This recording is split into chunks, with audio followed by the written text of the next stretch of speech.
বৈঠকে চূড়ান্ত হল নবম পে স্কেলের গ্রেড সংখ্যা।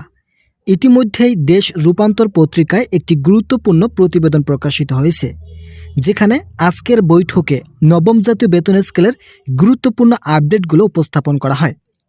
ভিডিওটিতে বিস্তারিত আলোচনা করার শুরুতে যারা এখনও আমাদের এই চ্যানেলের নতুন সদস্য আছেন, তারা পরবর্তী আপডেট পেতে চ্যানেলটি সাবস্ক্রাইব করুন।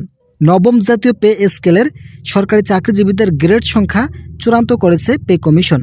বৃহস্পতিবার 15 জানুয়ারি কমিশনের সভায় বিষয়টি চূড়ান্ত করা হয়। বৃহস্পতিবার সন্ধ্যা 6:30টার দিকে পে কমিশনের এক সদস্য বলেন, নবম পে স্কেলে গ্রেড সংখ্যা আগের মতোই, অর্থাৎ 20টি থাকছে। মূলত ইতিমধ্যেই বিভিন্ন সংবাদ মাধ্যমে উঠে এসেছিল যে গ্রেড সংখ্যা 14টি, 15টি বা 16টি থাকবে।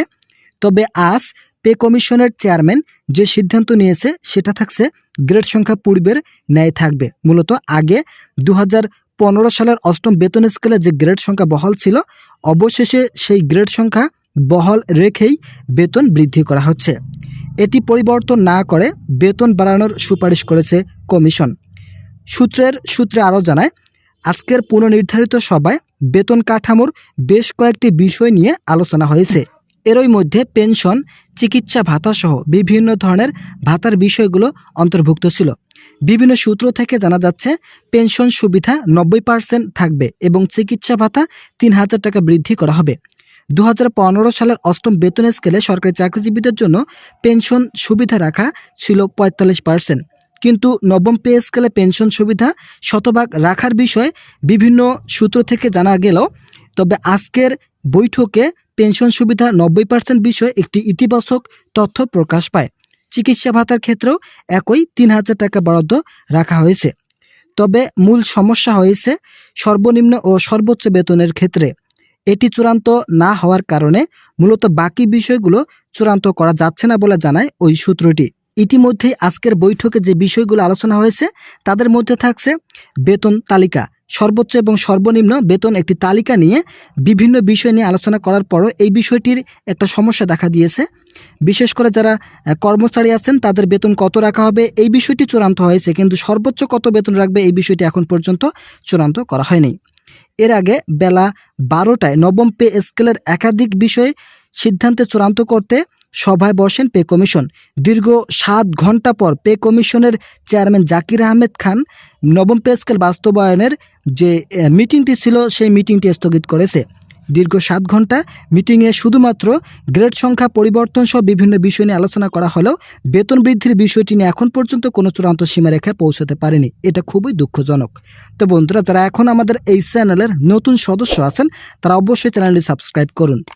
কমিশনের চেয়ারম্যান জাকির আহমেদ খানের সভাপতিত্বে অনুষ্ঠিত সভায় কমিশনের পূর্ণ এবং খণ্ডকালীন সদস্যরা উপস্থিত ছিলেন। সভায় সূত্রে জানা গেছে, নবম পে স্কেলের সর্বনিম্ন বেতন কত হবে এ বিষয়ে এখনও ঐকমত পৌঁছানো যায়নি। ফলে পরবর্তী সভা অর্থাৎ আগামী 21 জানুয়ারি অনুষ্ঠিত হতে যাওয়া সভায় এই বিষয়টি চূড়ান্ত করা হবে। মূলত আগামী 21 জানুয়ারি যে বৈঠক হতে যাচ্ছে সেখানে বেতনের বিষয়টি উল্লেখ করা হবে।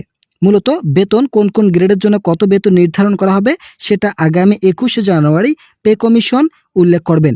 এরই মধ্যে আজকের সভায় অনুষ্ঠিত ছিলেন পে কমিশনের চেয়ারম্যান, অর্থ উপদেষ্টা সহ বিভিন্ন পর্যায়ের ব্যক্তিরা।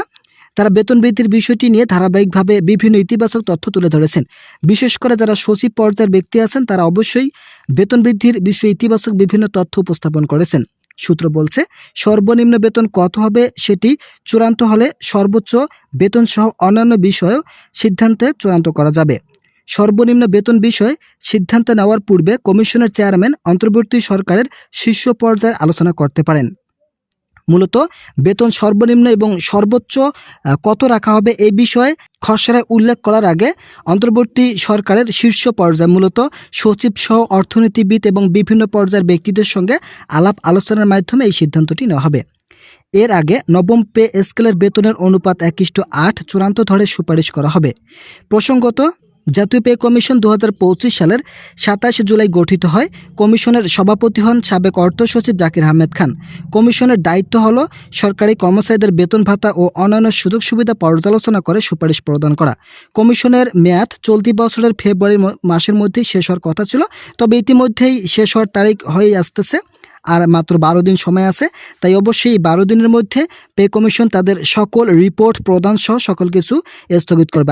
আশা করি আগামী 21 তারিখের মধ্যে নবম জাতীয় বেতন স্কেলের চূড়ান্ত একটি গেজেট প্রকাশে সকল কিছু বিস্তারিত জানা সম্ভব হবে। তো সে পর্যন্ত অবশ্যই আপনারা আমাদের এই চ্যানেলটি সাবস্ক্রাইব করে আমাদের সঙ্গেই থাকবেন।